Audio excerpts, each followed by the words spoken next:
시대, 당신의 노후는 안녕하십니까? 요양시설, 이젠 고려장이 아닌 트렌드입니다. 모두가 만족하는 실버 라이프를 위해 요양의 모든 것이 있는 여기는 편안히. 안녕하세요.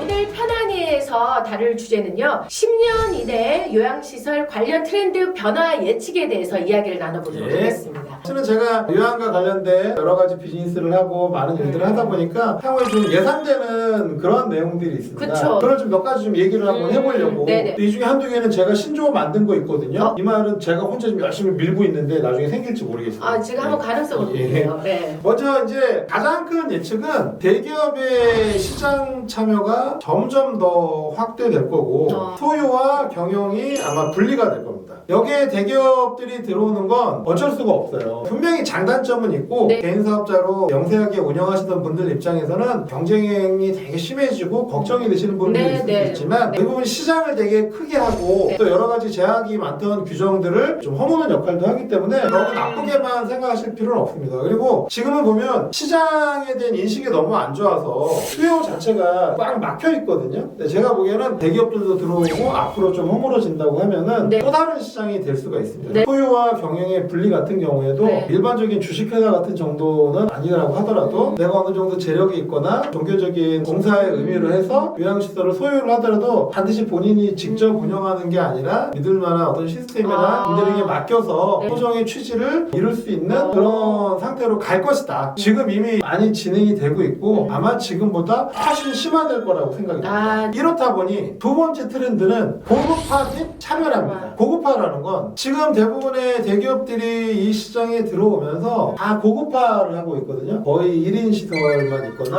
아니면 1인이나 2인실 시설. 있고 또 그리고 대기업들 경우에는 돈을 버는 것도 중요하지만 기업 이미지라든지 네. 거기서 파생되는 다른 비즈니스를 하기 위해서 시설에 대한 좀 적극적인 투자를 하는 부분이 있어요. 네. 실은 이게 이제 개인분들한테는 부담인 거죠. 아무래도 자본력에서 밀려서 대기업에서 하는 데들이 처음에 유리할 수밖에 없는데 그렇다고 하더라도 대기업이 차지할 수 있는 시장 점유율은 일본의 사례를 보거나 국내를 보더라도 20% 30% 넘기는 쉽지가 않을 거예요. 항상 말씀드리지만 식당 같은 경우에도 대기업 프랜차이즈들도 있지만 개인이 하는 식당도 역량을 가지고서 운영을 하실 수 있기 때문에 너무 걱정하실 필요는 없고요. 다만 차별화라는 건 내가 시설을 고급화할 건지 아니면 어떤 종교 활동이나 이런 걸 편하게 할 건지 아니면 의료인이랑 연계해서 의료 서비스를 제대로 작성을 할 건지 네. 아니면은 심지어는 그건 있습니다. 요새 보면 수도권이나 도심지에 보면 아파트 단지 바로 옆에 있어서 자다가도 라면 하나 끓여 먹고 와서 어머니 얼굴을 볼 수 있습니다. 네. 그것도 이제 장점이거든요. 네. 어쨌든 차별화가 앞으로 되게 중요할 거다. 그래서 여태까지는 요양시설에 대한 정보를 얻기가 되게 힘들어서 근처에 있는데 추천받아서 갔지만 앞으로는 편안히를 통해서 여러 가지 정보를 취합을 해갔고요. 본인들한테 최고로 우선시하는 그런 시설이 있는 데로 가는 것이 좋습니다. 근데 아까 요즘 밀고 계신다는 그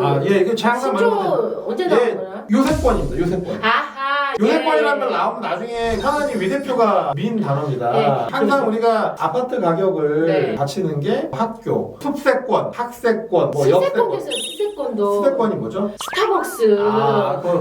또 아무튼 요새 뭐 대형 네. 쇼핑몰과 관련된 것도 있고 어쨌든 이런 주변 네. 여건들이 있을 때 아파트 가격이 긍정적인 역할을 해서 무슨 세권 그러잖아요. 네. 어차피 우리 부모님을 모셔야 되는 건데 멀리 모시는 게 아니라 내 집 근처에 있다 그러면 내가 훨씬 부담도 적고 버렸다는 느낌이 안 들거든요. 네. 제가 살고 있는 아파트 단지에 믿을 수 있는 시설이 생겨서 거기 모신다고 하면은 훨씬 저도 마음의 부담감이 적고 네. 우리 어머니도 그런 고민을 덜 하실 것 같다 이 말이죠. 그래서 네. 앞으로 이런 게 조금 정착화되고 우리 이미지가 좀 바뀌었으면 좋겠고요. 그리고 지난번에도 한번 말씀드린 적이 있는데 K-요양이라는 말을 이게 분명히 생길 겁니다. 왜냐면 우리나라처럼 지금 다이나믹한 요양이 있는 나라가 없어요. 요양원, 요양병원, 데이케어, 실버타운 이런 어떤 각자의 거주 형태뿐만이 아니라 거기에 들어가게 되는 여러 가지 IT라든지 건강 솔루션이라든지 헬스케어라든지 이런 제품도 보면 정말 다이나믹하게 종류가 많이 생기고 있거든요. 그래서 저는 세계 각국의 나라에서 우리나라의 이런 요양 형태를 따라하고 거기에 들어가는 컨텐츠들도 베끼게 되지 않을까 싶어서 K-요양이라는 말이 향후 몇 년 내에 세계적으로 아주 유행을 할 것 같습니다.